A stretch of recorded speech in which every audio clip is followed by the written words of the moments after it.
Hello guys, Vala's Fishing Adventures here, and today I'm going to be doing an informational video on how to fish for summer bass, okay?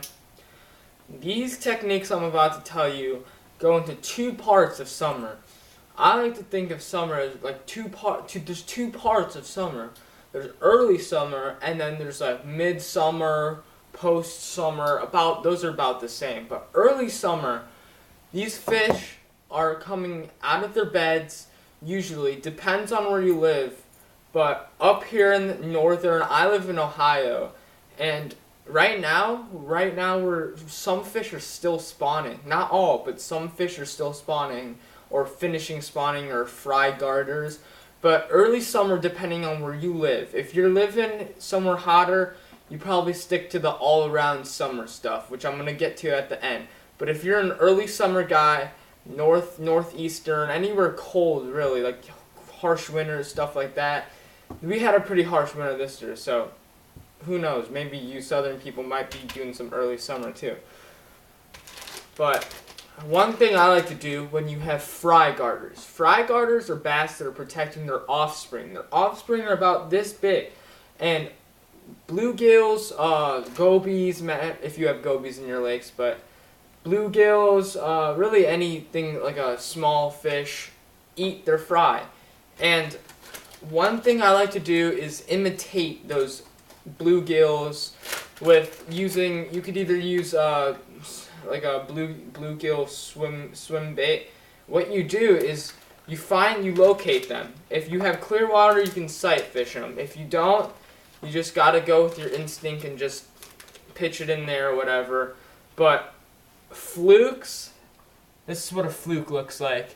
You can throw these flukes right into their beds, and you just wait 5-10 seconds and you'll get a hit immediately. But I gotta hurry up with this video, so one thing, just throw that fluke right into their beds, let it sit right in front of their face. If you can sight fish them, bam, you got them, fluke.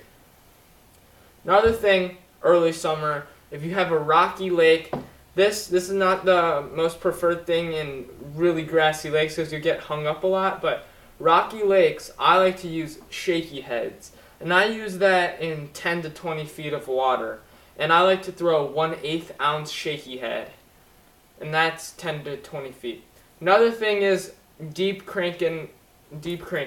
What I like to use with crankbaits, I crank the shore, points, humps, let's see what else, basically just, also you can crank grass, like on the sides of grass. It's like you'll have grass here, and then you'll have water.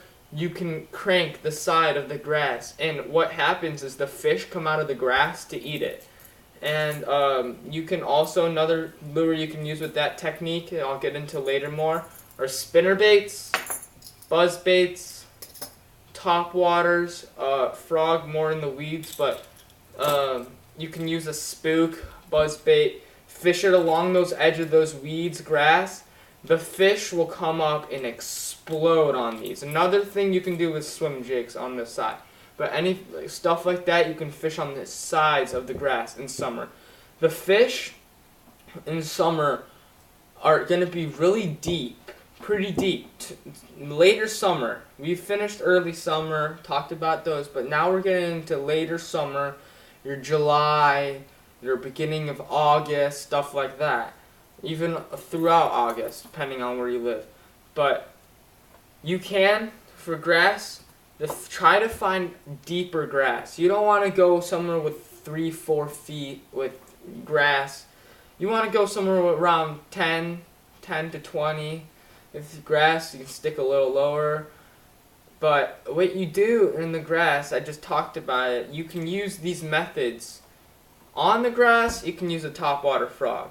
Besides the grass, right along it, parallel to the grass, top water, buzz baits, spinner baits, swim jigs, that's near the grass. But if you have a lake that doesn't have grass, one of my favorite ways to fish really deep water, like 20 to 30 feet, you can use a drop shot, you can use heavy shaky heads. But one thing I love to do are football jigs. And this right here is a 1 ounce football jig.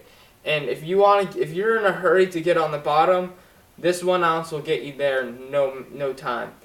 But usually stick above 1/2 and above for fishing deep. Matters how deep you're fishing. If you're fishing in the tournament, you probably want to get there down faster so you can do more casts. But what this resembles is a crawdad, and bass love crawdads.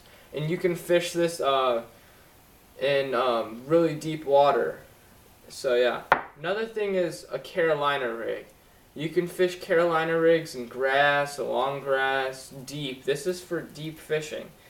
I'm not so familiar with the Carolina rig, so I can't tell you too much about it, but I know it works for people. I'm not the biggest fan of them, even though I've never really used them that much, so yeah, let's see, what else do we want to talk about?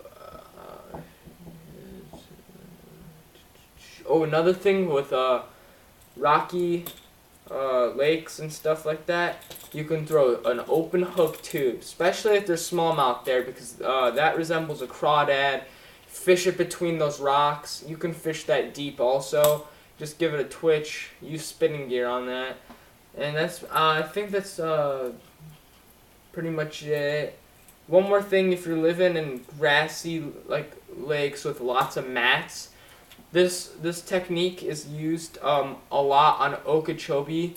It's called punching mats. What you do is I didn't bring my punching gear, it's back there. I didn't bring some stuff, but what you can do is you use tungsten weights. You can use lead too, but I think tungsten works better.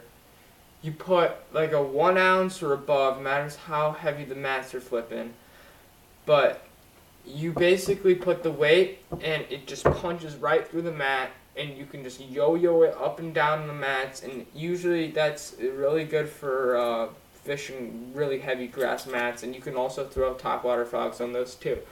So hopefully this video helped you guys, and hopefully you guys can go catch some big bass in summer. Thank you for watching. I'm out.